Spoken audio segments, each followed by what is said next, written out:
Okay, so we are here with Aaron, the author of the book Receita Previsível, and he's going to tell us a little bit about his book and all the success that he has made in the U.S.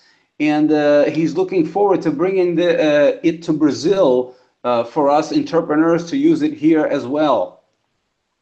Welcome, Matt. And welcome, Aaron.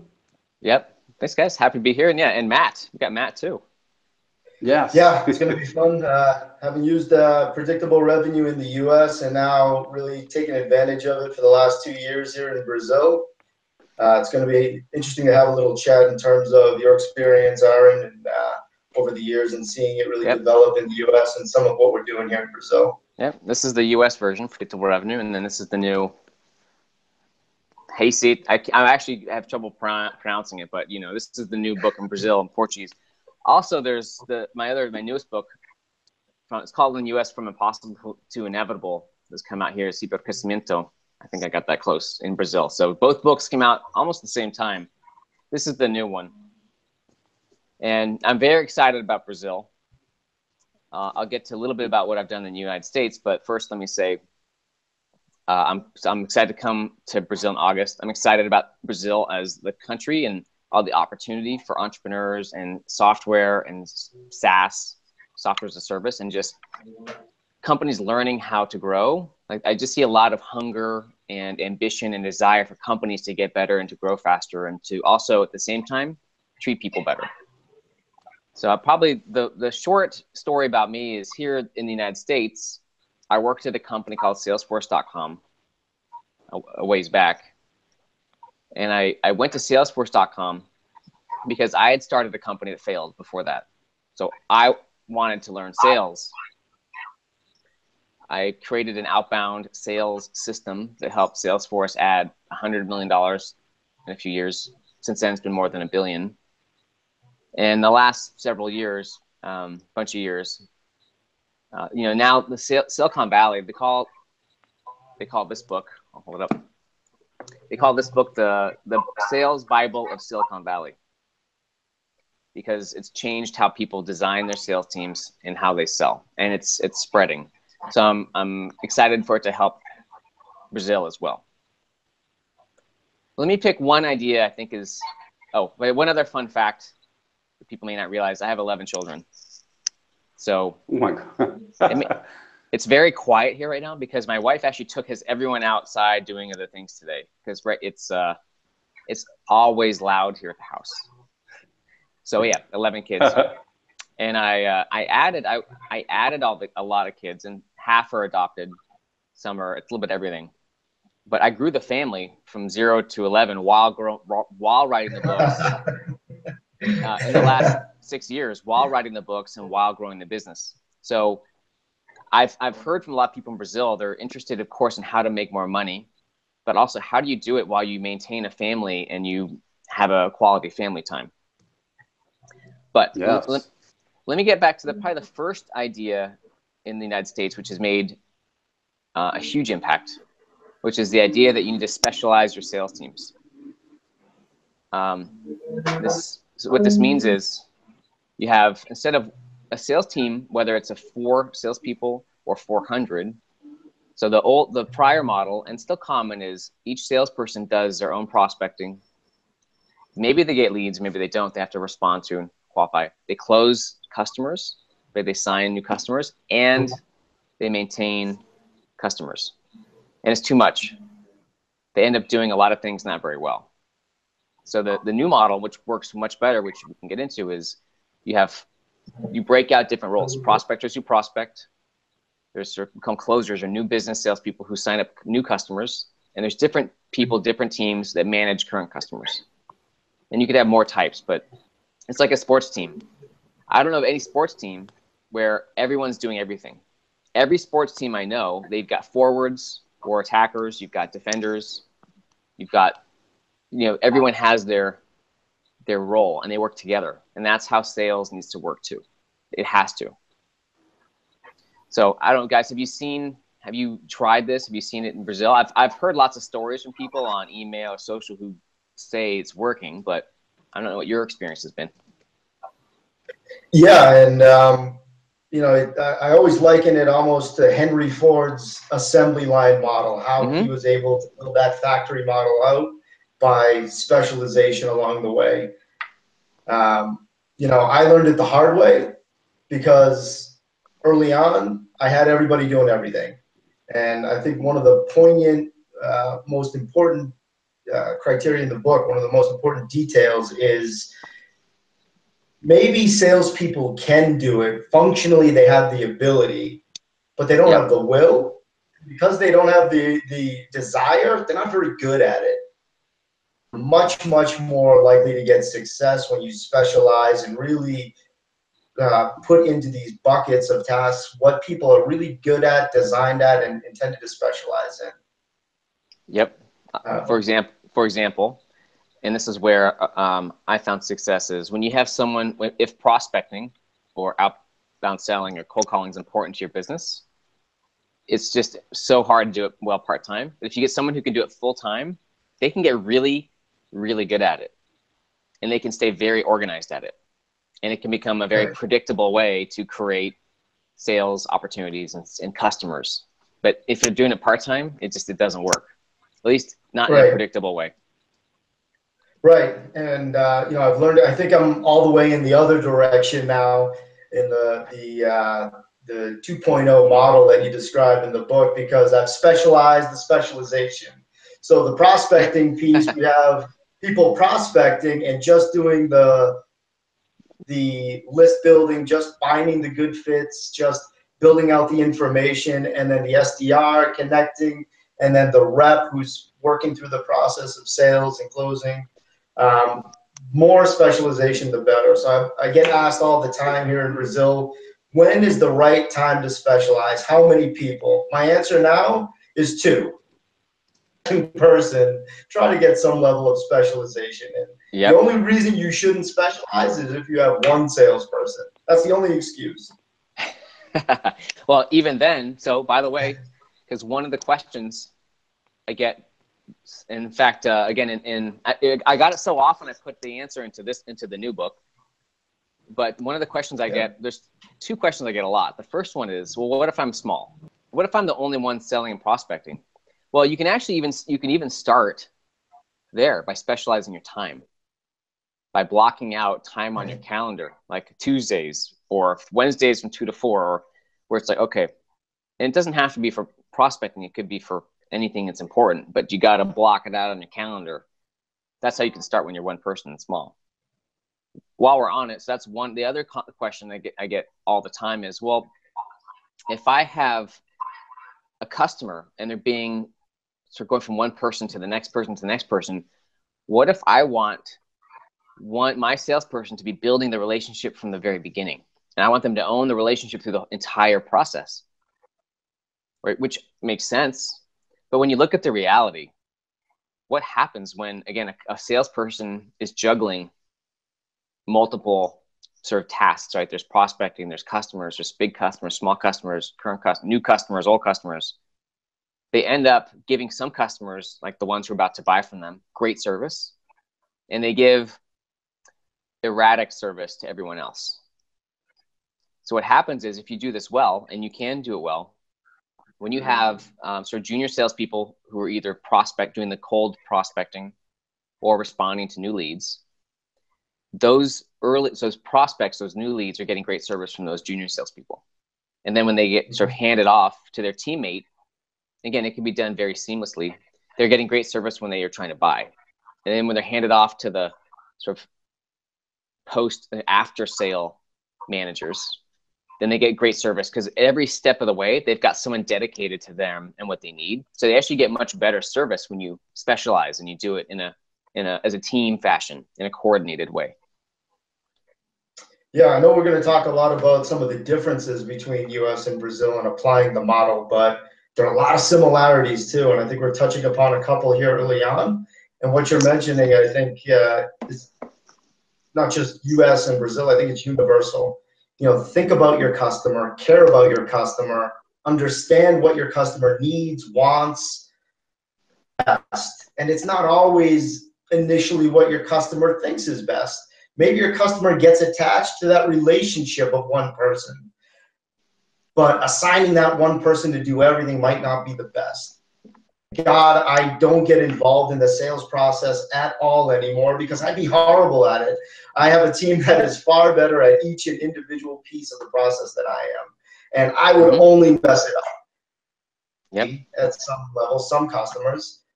Most probably like my team better, which is good, so it's a win-win. But anyone that likes me, you're going to get better service. If you really like me, take my advice. Talk to the people that really know how to do the job best. Yep. And that's what happens when you get people who are doing fewer things, they can do them better. Versus people who are juggling too many things and they get to be okay at lots of things. Now, there are some salespeople. I don't know if it's 1 in 10. I don't know if it's 1 in 5. I don't know if it's 1 in 50. There are rare salespeople who can seem to juggle it all. Like they're great at prospecting, they're great at closing, and so on. A lot of that is because they're really good at organizing. They're very good at time management, but they're hard to find, and you can't build a team out of them. So what happens is if you build a sales system the right way, the system is the star rather than having to hire a sales team where they all have to be stars.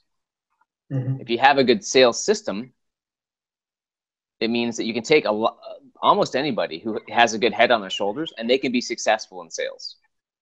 I've taken people who didn't know anything about sales, but they had a good head and made them successful because the system was a good system that they could go into. They knew what to do. They knew their job. They liked sales. They wanted to learn sales, and they could very quickly be successful.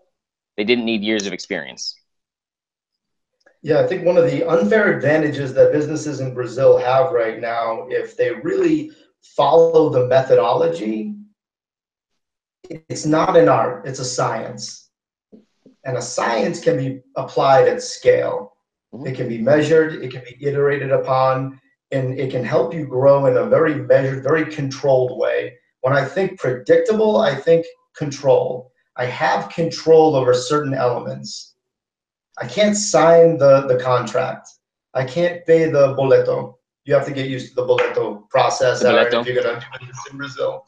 And we can't do that, but what can we control? What are the inputs? And I think that scientific, process-driven methodology, again, I'm sure we're going to get to the differences at some point today, but all of this is the same universally. The methodology, the formula applies everywhere. Yeah. Now, yes, at some point we'll find some differences between the United States and Brazil, but they're going to be small. Yeah, okay, you got some, so we'll get there. Yeah. Most of the big ideas in these books, in both books, are almost universal in almost every country they're in so far. There are some exceptions, like China's different, and Japan's a bit different, right? But remote, they're just still more face-to-face cultures. And in most countries, the biggest differences are things like availability of sales, like sales data, and sort of amount of, it's like basic education levels. But really for most countries, a lot of this is the same. So where a lot of the reason people start to apply these ideas is because they say, wow, they've read this book. This is the book that's been around for a while. And they said, because part of the book, which you haven't gotten to, is so at salesforce.com, I created an inside sales team that learned, I did it first myself, created a way to go out and not cold call, but cold email or cold prospect. So reach out to all the customers that didn't know us, right? All the customers who weren't calling us. Now, Salesforce at the time got lots of leads, got tens of thousands of leads coming to them, but they didn't always get the leads they wanted. It was mostly small business. And as Salesforce decided to go to bigger companies, and hired a lot of expensive field salespeople, we weren't getting enough of the leads from bigger companies. So I created this prospecting method to go talk to those companies, start conversations, and we made and closed deals with a good number of them. So when you read the book, people are like, oh my God, if I create an inside sales team of people who just prospect and they don't do anything else, and they're reaching out to these companies in a predictable way, sending, maybe it's 1,000 emails a month or 500 emails a month, and they're making 200 calls a month, and they're setting up, everyone is setting up 10 appointments a month. And each accepted appointment, like qualified appointment, 20% close. So if each close is worth $20,000 a year, which I don't remember what the exchange rate would be, it can be a very predictable way to create pipeline, and thus a predictable way to create revenue. And even better, usually if you get 2 people doing this or 4 people doing it and it works, a lot of times, not always, but a lot of times you could double that team and double your revenue. You can triple the team and triple your revenue. So it's a predictable way to grow the company with confidence. And that's what get people excited. And that's when they realize, wow, I really need to specialize my sales team more, which actually is probably the most important thing people need to do. But prospecting that way, so that outbound lead generation in a predictable manner won't work unless you have dedicated people doing it.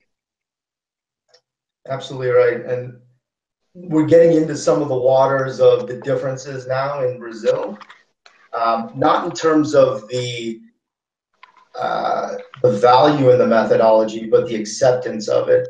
There's a myth, and I always describe to it as a myth, that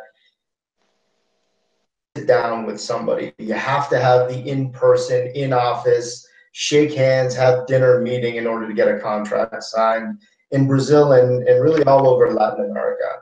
I never really bought into that. So I kind of went at it blind from the gringo US guy approach of, I'm just going to do what I know. And what I know is inside sales, and what I know is a methodology where you don't need to be in front of somebody. And business people are business people all over the world, here in Brazil as well. And if you believe it and you're disciplined and you apply it with discipline and appropriately, it works. We sign 100 to 150 customers a month. And unless their office is across the street, office meeting, we're doing everything over the phone, over Skype, digitally. The difference is the believability. People have to get out of their assumptions in Brazil and really all over Latin America that you have to meet somebody in person. You don't. Apply it, work it, stay disciplined to it. It will pay dividends. Yep, it will. Now, you're right. Sometimes you will need to go meet them in person, but it's probably going to be less common than you think. And at some point in the US, what happens, and the United States went through this too, but I don't know, 20 years ago, is companies now, they start with inside, if it's a newer company, start with inside sales, and they get doing revenue, selling remotely, and almost everyone at some point starts to target bigger companies, bigger deals, right? 100,000, 500,000. And then when it does make sense at some point for a lot of companies to hire, more expensive salespeople, we call them here enterprise salespeople, who live out in the city.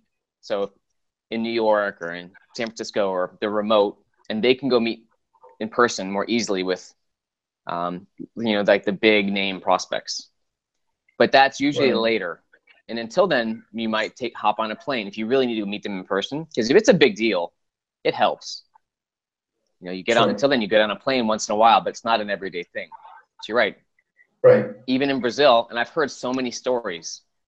I wish I kept track of them. I've so many stories from people in Brazil who are applying these ideas. It's working. The prospecting is working, whether it's by phone or by email.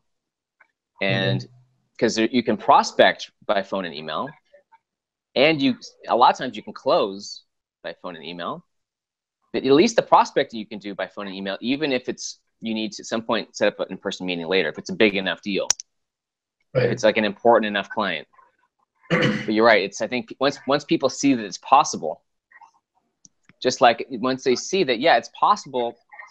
Like I've had hundreds or thousands of people here in the United States say, When I specialized my salespeople, my business doubled just from specializing. So I think it's the same thing in Brazil. Once people start to see, oh, when I do specialize, prospectors who prospect, new business salespeople who just do new customers and so on. And it takes time. It's probably 6 months when you change roles significantly. But when you do it and you see the results, this is where everyone is going to go to over the coming years. Unless you sell to like consumers, like the places it doesn't work, you sell to consumers, right? If it's it's such a simple sale that's like 1 phone call or 2 phone calls. So they're but especially in all business to business, in when there's any kind of like decision-making process, you have to specialize. So just in case you have any, you're not sure, I'm just gonna like double emphasize this because just be extra clear. When you specialize your salespeople, one of the biggest benefits in the short, so first of all, the people will be much more productive because they're doing fewer things better. But even better is it'll be easier for you to understand what's working and what's not working in your business, because you can look at, is prospecting working or not? Separate from, is closing working or not? When a salesperson is doing everything, it's sort of hard to see what's going on. And the biggest long-term benefit is you can create a farm team system of salespeople who are growing with a career path. They start out, doing more junior level things, and they grow to small sales and medium sales and bigger sales. So it's an amazing, it's a very valuable, very powerful way to be able to bring people into the company and grow them. And it's a huge reduction in the risk and cost of hiring and training salespeople. For example, yes, sorry, one last point. You should probably lose less than 10% when you're doing this. If you should lose less than 10% of your sales team per year, which I don't know about Brazil. In the United States, the average of companies is they lose, whether they quit or are fired, they lose 30% of their sales team a year. So, sorry, Matt. No, I was just mentioning that you're absolutely right. And just it's almost doubling down here in Brazil, because all the Brazilians who are listening to this know that the cost of separating from an employee, if you fire an employee for performance or otherwise, the costs are double, triple the costs that we have in the US. Yep. It's really, really painful to make a bad decision here. And by separating and segmenting and specializing and understanding slowly who these people are, we've had a lot of success bringing sales reps in as early as interns finishing up college, doing a lot of that initial prospecting. How's their work ethic? How do they think? How's their problem solving when they're looking for data, looking for good fit? Are they really understanding? And we get to try before we buy a bit in terms of our pipeline. And it has dramatically reduced our attrition rates, which has dramatically reduced the cost of us running our business. Yep. Because, when you, like I said, the interns, great example. If you can start to think forward 6 months or a year or 2 years, like an intern comes in, you can see, you like them or not. Then they go to sales. And when you have this farm team system, you know ahead of time who's going to be successful and who's not. And when you promote someone from like junior sales to regular sales, they're already pre-trained on the market, them, they know you, they know the customers, they know your product. So the ramp is so much faster, and the chance that you're going to lose them, think how much time it takes to hire a salesperson from the outside, which is you still need to do sometimes. But what I'm saying is a lot less, and build up your internal farm team, because it'll save you so much time, energy, and money over the years. So the talent pool is one of the big differences that I've noticed in Brazil in terms of experienced sales reps, especially inside sales reps that bring a track record of experience to the table and have a resume of accomplishments. You're from the Bay Area, you're in LA now. I'm from Boston. We say in Boston, there's a good sales rep in any bar in Boston. You just go to any bar right now in Boston, you're going to find a bunch of good sales reps to recruit. In Brazil, it's not the case. So I'm wondering, I know you talk a lot about it in the book. what would your advice be to Brazil to identify great fit salespeople who don't come with a resume? Well, so yeah, this is, I think, an important point, because if you think about, if you have, let's assume that you can create a sales system that is working. And by that, I mean, for example, so let's just take here, what companies do is they've got a junior sales role. If you have leads coming to you, that person is usually qualifying inbound leads. They could be doing outbound prospecting. Right. Those roles are defined. And then, so it's a way to bring in people who have, again, no experience, but a good head on their shoulders. Because with those roles, people can learn, if they want to learn sales, and that's, again, important. They need to know, they need to want to learn sales. They've shown some kind of initiative or success in something. It could be music. It could be sports. It could be academics. Right? They're not, here we would call them a couch potato. Right? They're not someone who sort of needs to be told what to do all the time. They have a good head. And again, they want to learn sales, and they become coachable. Like they learn easily, and they take direction. Like they want to learn from you. You can take someone who has no experience, and they can be successful within a few weeks at these junior roles. And they work in those junior roles for 6 months or 12 months or 18 months. It depends on the company. And then they'll be ready, usually, to be promoted to a regular sales role.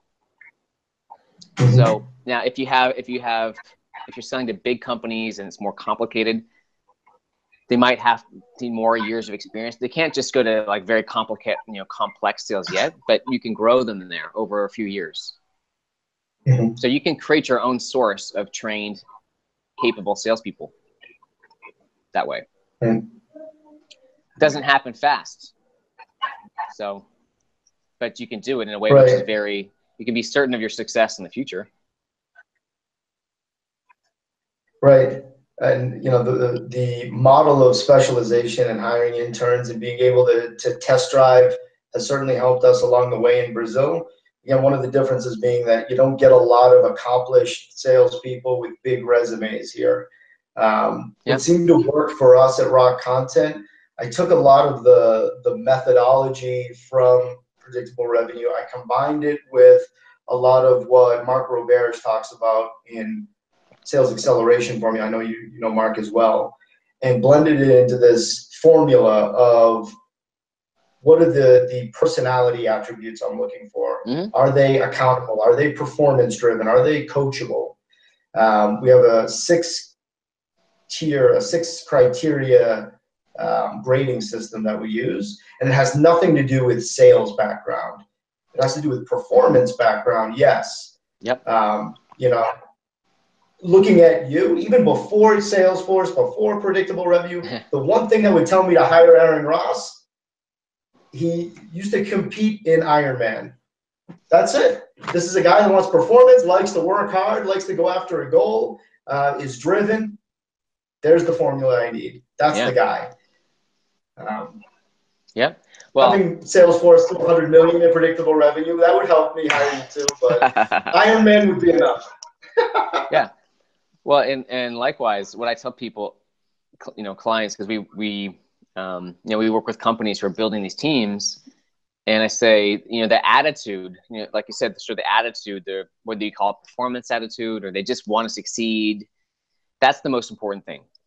The experience is not as important. But if I had to choose between someone who had experience in the market, so let's say that you're in a company that sells airplanes, right? It's more important to find someone who has been in the airplane world than to have sales experience. So the most important is their attitude and quality as a person. And then nice to have is they've actually worked with the type of companies and market. And the least most important is do they have sales experience? The sales experience is the easiest to learn. Now, we're not talking about complex enterprise, sort of big sales, enterprise sales, big deals. That is challenging. That's a skill that you need to learn over years and craft, just like becoming an artist, just like learning to play the flute really well, learning to build computers. Like you do need, that's not what we're talking about, but to become successful at the junior roles or small business sales, right? Simpler to start. Don't need sales experience at all. But you do need to have a good coach. You do need to have a system, or at least to be building a system. And you need to be able to pick out people who have potential. And like you said, because they've shown that in the past. They've already done something to demonstrate that they want to succeed in something. Yeah. Now, I was really curious to hear from you. I'm not sure how much you're tracking metrics or following up on results and numbers of the process today. But for the businesses that you see applying the methodology well, they have their team, they have people specialized, they have the systems in place, they've been up for a while, they have a good sample size of data. What are you typically seeing if you have it available in terms of the rate of a connect, the rate of will call? How are those deals moving through the stages of the process in the US right now? Yeah. I think this is one of the key areas of differentiation between the two markets. Yeah, that's a good question. By the way, is that too loud outside? No. Of course, I live in a place, yeah, all right. You got gardens with leaf blowers all over. So, okay, first thing to understand is that depending on the market you're in, Brazil versus US, depending on the product market you're in, healthcare versus government versus marketing, depending on the product you sell, affects sort of how much revenue should your prospectors help generate. It affects how many calls should they do, how many emails. It affects how many appointments can they set. All right, so there's a variable. Now, the variable can range. I'll give you sort of a general, but so there can be a wide range. It can be anywhere from one qualified appointment a month to something very niche-y and complicated to could be even like 30 a month. Right. But for software as a service companies here, for SaaS companies here that are selling a product, not a service, because that makes a big difference. Pretty common is if one prospector, again, doing it full time, is sending anywhere from 500, it could be, call it a few hundred emails a month, up to 1,500 emails a month. Mm-hmm. Depends on if they're doing more research per email or sending more mass email. They're making hopefully a couple hundred, 1 or 200 like quick conversations by phone a month. Mm-hmm. One problem here is a lot of people don't use the phone enough because the phone still works. Right. They're setting up, 10 to 20 appointments for their salespeople. And those salespeople are accepting, let's call it 8 to 12. They're approving and they're taking into their sales pipeline 8 to 12 qualified sales opportunities a month. Right. Those are some rough numbers. Now, and those are for deals that are probably anywhere from $10,000 sort of in annual contract value to on up to big ones. And right. What you'd like to see is of those 8 to 12 accepted opportunities that 20% close into customers. Mm-hmm. Right. So that sample, that's pretty typical. Again, if you sell services, if you're in a very crowded market, you're going to do less.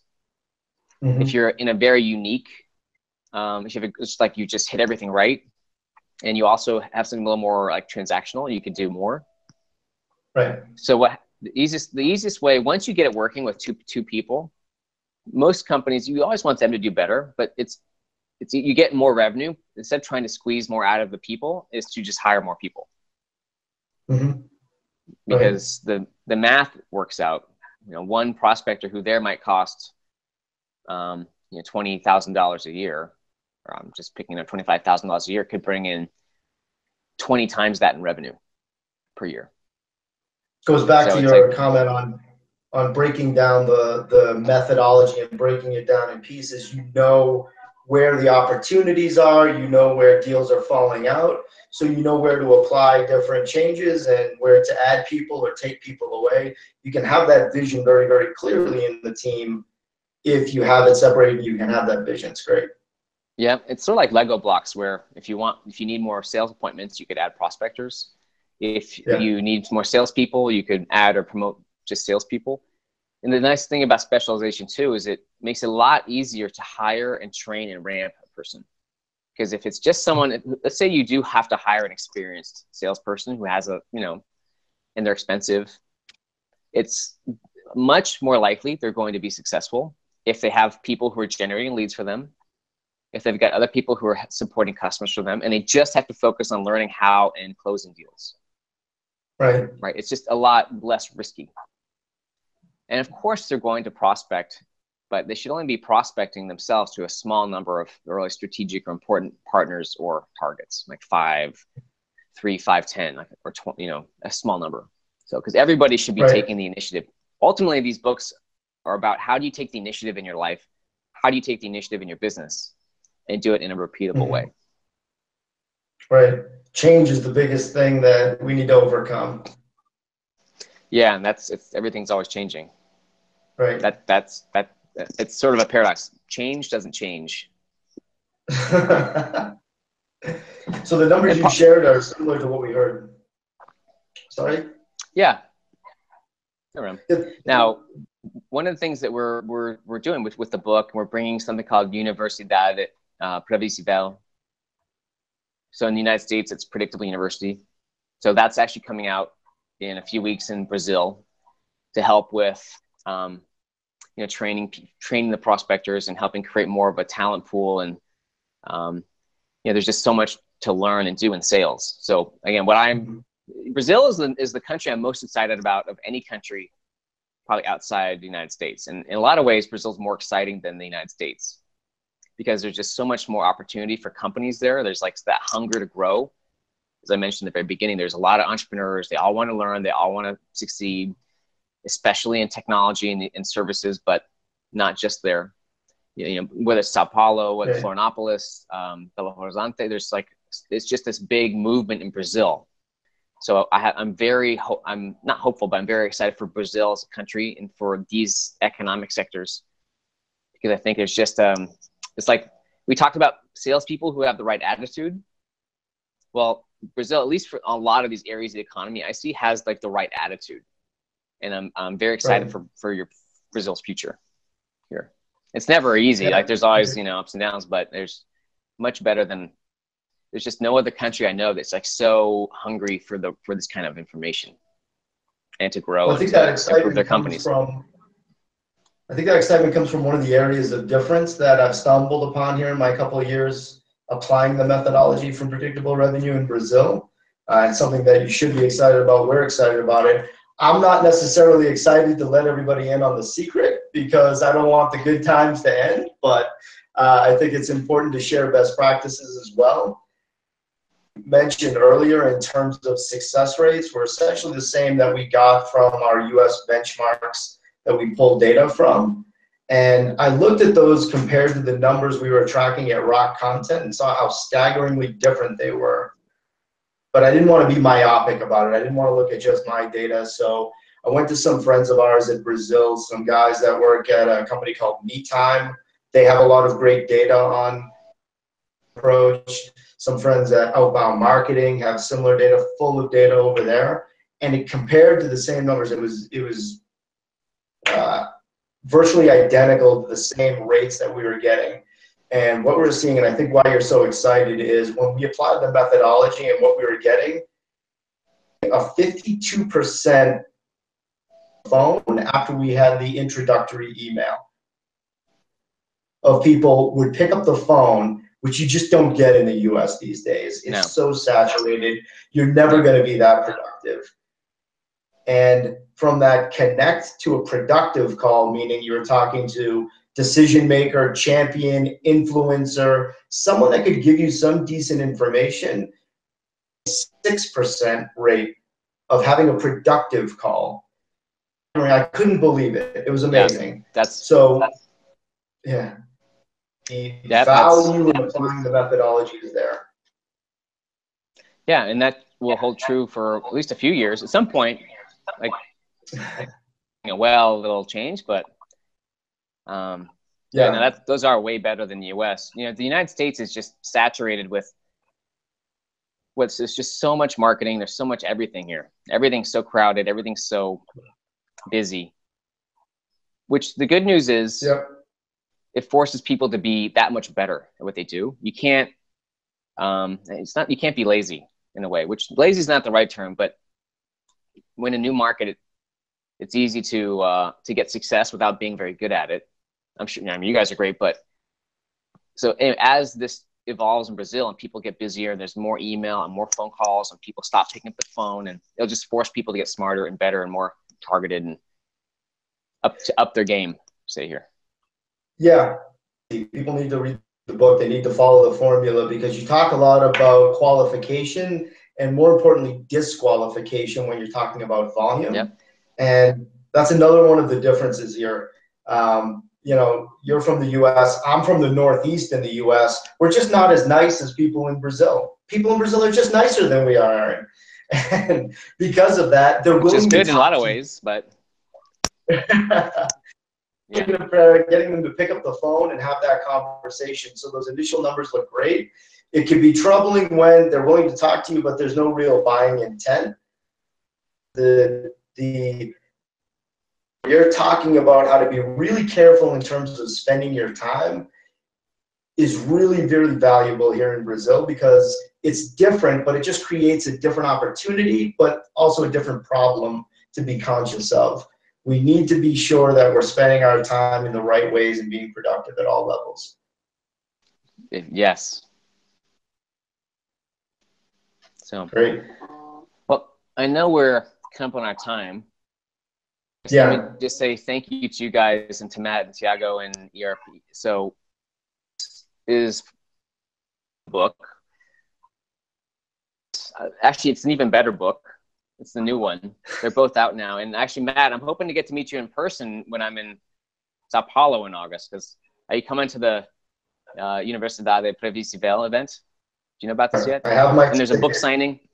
Yeah, great. And of course, Diego has been a monster in helping spread the word about this. So I don't know what I got to do something special for him, because he's just been, it's been like magic. So if you watch this, Diego, thank you. And thank you to Rock Content. Anytime, absolutely. We're happy to help. It's valuable information to share. Everybody should be reading this book. Yep. Well, your book, thank you for having it translated. It's a gift. A lot of people are English proficient here, but not everybody. So spreading information to the masses is definitely helping us out. I was joking a little bit earlier in terms of wanting to keep the information myself. I think that the more people who are doing it, the more it becomes the standard of business.